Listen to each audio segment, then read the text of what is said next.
1,000 questions. I want to get to our friends that are here, dedicated people that have been working behind the scenes to find some solutions. They are three people that are using their platforms to create community with families across the country and across the world. They're also parents of children living in a digital age. We're very, very honored and thrilled that they're here. So please welcome to the stage, if you wouldn't mind, Prince Harry and Meghan, the Duke and Duchess of Sussex, the United States Surgeon General, Dr. Vivek, Murthy.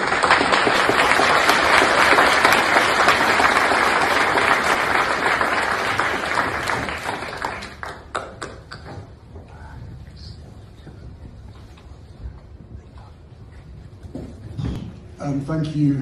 I can't start without thanking all the parents, the mothers and fathers that have been here today, for being with us physically here today, but also being on this journey for the last year, creating this community of shared experience.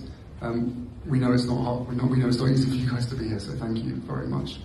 In answer to your question, Carson, if I can answer it, I think once we started to realize how many people, how many families, how many parents there were in the US, but also around the world, that have suffered the greatest loss, we quickly realized that there was no one really in this space bringing them together.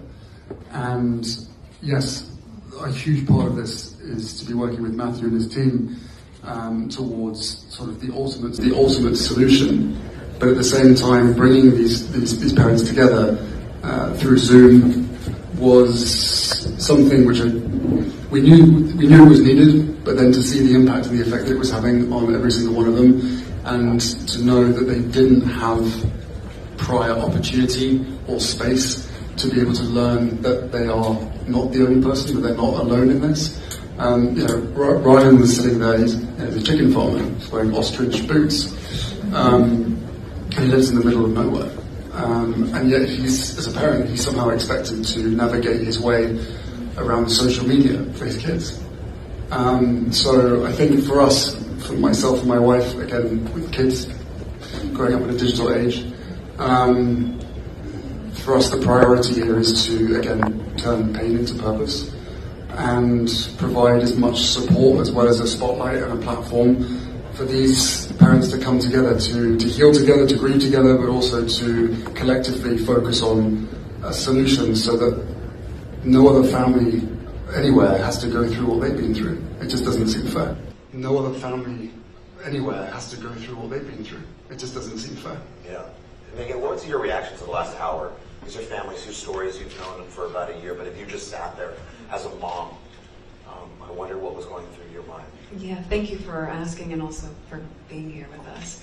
A year ago when we met some of the families, not all of them, at that time, it was impossible to not be in tears, as I'm sure so many of you have been today hearing these stories.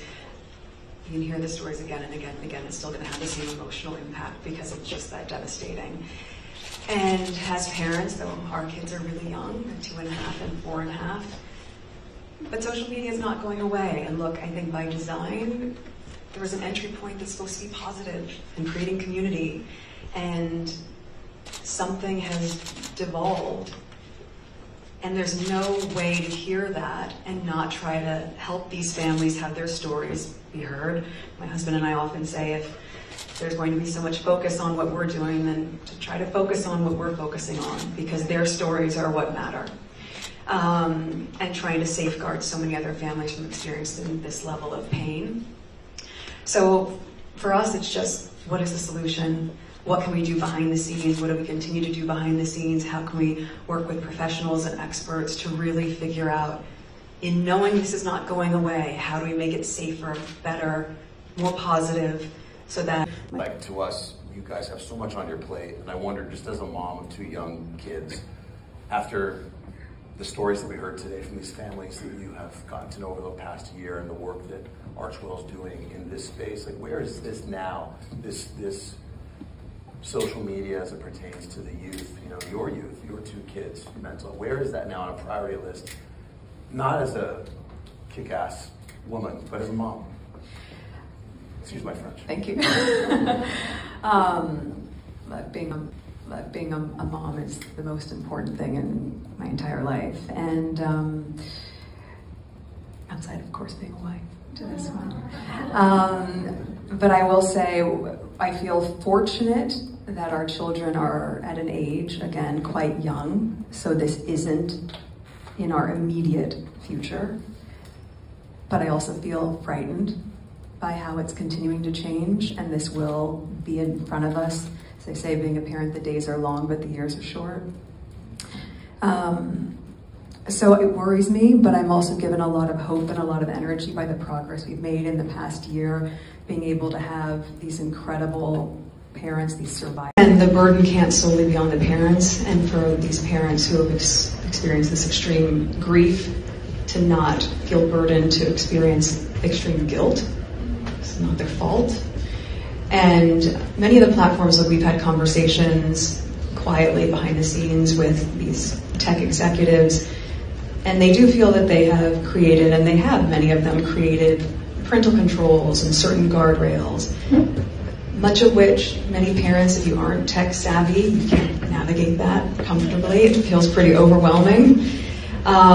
So there has to be a better solution than that, of course. And I think equally, in every country has different guardrails on things like this. We've had insight sessions. We were just in Germany. We had one with parents there. My husband's done them in the UK, and obviously we've done a collective of families across the States. But as we've also discussed with, the tech space and online harms has been important just prior to working specifically with families.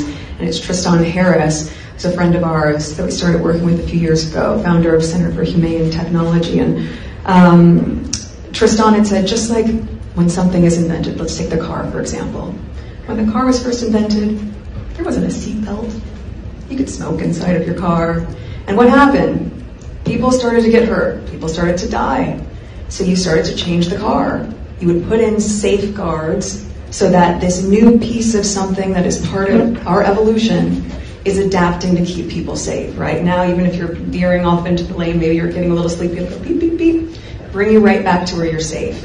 And so as we watch the evolution of social media and the internet, what are those same modifications we need to make to ensure that just like that car, we are adapting to the times, because people are getting hurt and people, specifically children, are dying.